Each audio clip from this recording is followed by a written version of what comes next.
Have you ever wondered how games are made and designed? Well, at one point in my life, I started to wonder about it and decided that I want to learn about it. So I chose to learn about games and how they are made as my higher studies.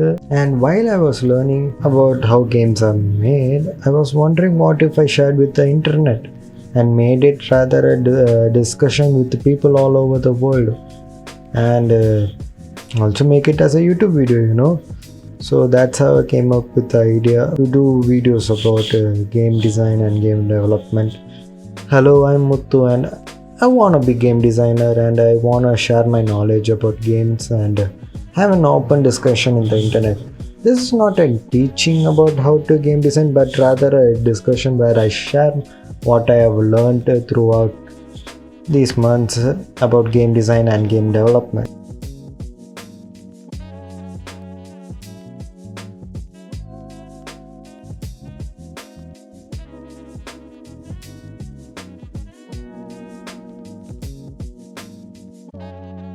If you guys are curious on where and how it all started, the game designing and developing part, well, games were made, developed, or produced around 1951.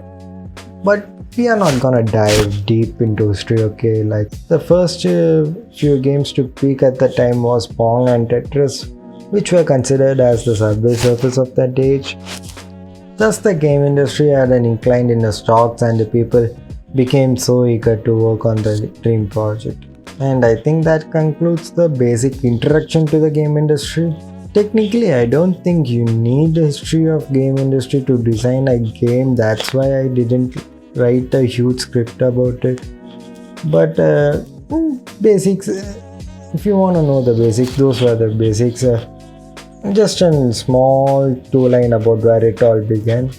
Most games took inspiration from books and other fantasy novels, but many of them were just regular life. The famous Pokemon was inspired from the developer's hobby of collecting bugs and tadpole in the forest. So if you guys wanna make a game, try to start simple and easy. I've seen so many youngsters trying to make a AAA game or an ultra realistic game, and they just fail in the middle of the production for many reasons.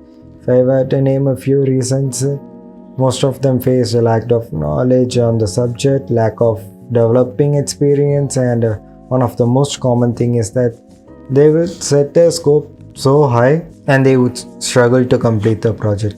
There's nothing wrong with setting the scope high, but make sure that you can complete the project. Try to make games which aren't very complicated, like maintaining a small flower shop or a simple platformer where the player missed their bus. Try not to overwork yourself at the beginning of your career and get depressed when you didn't complete your game, or the game goes bad after all the hard works you put in. People often appreciate simple games, always prioritize gameplay and game mechanic over story and lore, and the best example is Elden Ring, one of the best games in the gaming industry. Elden Ring has one of the most complex and beautiful story in the gaming industry, yet people like it playing for the gameplay and game mechanic. Most players just watch what is Elden Ring video for the lore purpose. So according to me, if you want to make games, start small and make it big. And an example for that would be Celeste. Celeste started as a simple platformer game where the dev prioritized the gameplay and the game mechanics, and after polishing it for a while, he made the prototype, and that prototype is still available for us to play. After they were satisfied with the prototype, they made a final finished product of what we have now. The larger game Celeste has a lot of story and a lot of atmosphere in it. Didn't really exist in the Pico 8 version. It started off as a much more simple, like, we know it's about someone climbing a mountain, we know that it's really difficult, but we were kind of just making a hard platformer, and the limitations of Pico 8 are quite strict. We're limited to about 30 screens, limited to like 16 colors. So it was basically just us being like, let's just make something fun. So we made that little game and we put it out on the internet, and a lot of people really enjoyed it, especially speedrunners, and they actually played it at Games Done Quick. It was a few months later, I can't remember when, but we just decided like, oh, let's maybe just try making a slightly larger game, but still a small game in like 2 or 3 months, just to take this, and like we started getting new ideas for what we wanted to do with that world, and we liked the character, and we liked the little mountain and stuff.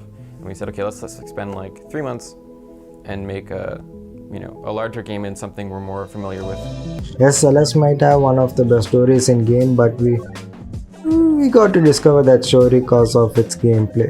If the gameplay was bad and boring, most players would have just dropped it at like level 10 or we wouldn't have gone that far. So try to visualize some simple concept or an idea and make a small game about it. I would suggest to go out and take inspiration from an action that happens on a day-to-day life, like construction, traffic management, or even farming, and try to make a simple game in the beginning. Now that you have an inspiration, try to fit it in a genre and stick to it till the end. Most devs want to try out new things more often, when most of the time they will lose the flavor of the game. They will get lost in their own design. So either you can start with a genre you like or a concept idea you like. Games don't need a story like Breaking Bad or Game of Thrones or a graphics that 90% of the PC can't even render. It just needs a good gameplay and the mechanics to be played. Instead of starting with a game genre or a concept for the game, so many young devs start with a story for the game. A good story is appreciated, don't get me wrong. But for example, the concept of Celeste is about climbing mountain. Yes, there are so many games like it.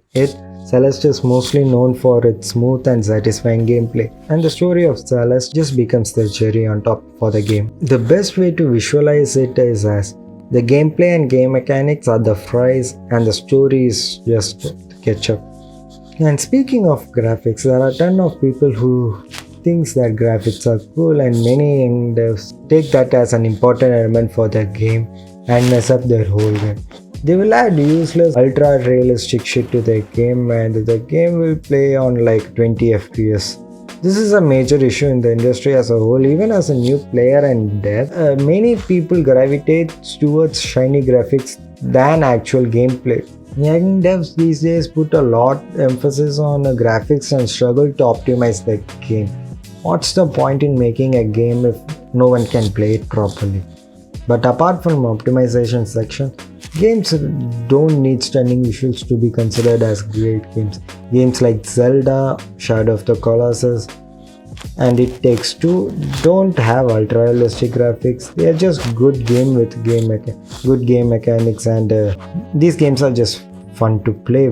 Well, I can already hear people saying games like God of War and Last of Us are great games with outstanding story and stunning visuals. Well, yeah, and the simple answer is they are games which has a strong game foundation. God of War is a hack and slash, and the foundation for is just bland. Most people would have not played it. Hack and slash can easily become a repetitive gameplay, and it could easily make the player feel bored. That God of War was fun to play. They knew the fundamentals for hack and slash and stick to it.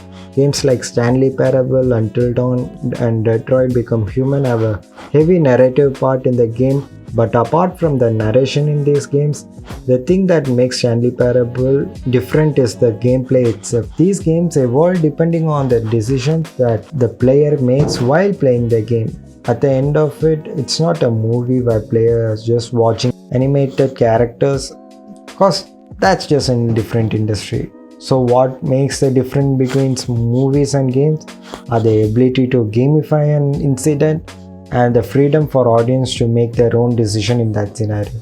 So with this in mind, anyone can make games to play, and the hard part comes in making it good, which to be honest is the whole process of game design.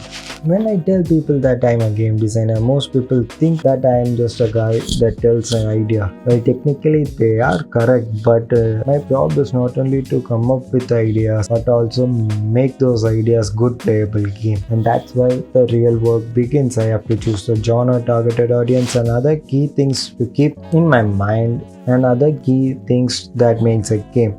I also have to keep a track of funds, technology, and staff capability to make that game.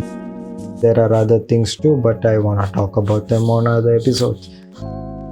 This is my first episode. I feel like I talked too little about the subject, and to be honest, I am still learning on how to actually do YouTube and game design and game development, but I want to make this short video about game design so that I can tell what I'm gonna do moving forward with this channel and with my own life. And I also want to share the knowledge with others. So if you guys enjoyed this video and if you guys want to see more of it, please do subscribe to the channel and it helps a lot. Thank you for watching and hope you guys have a good day.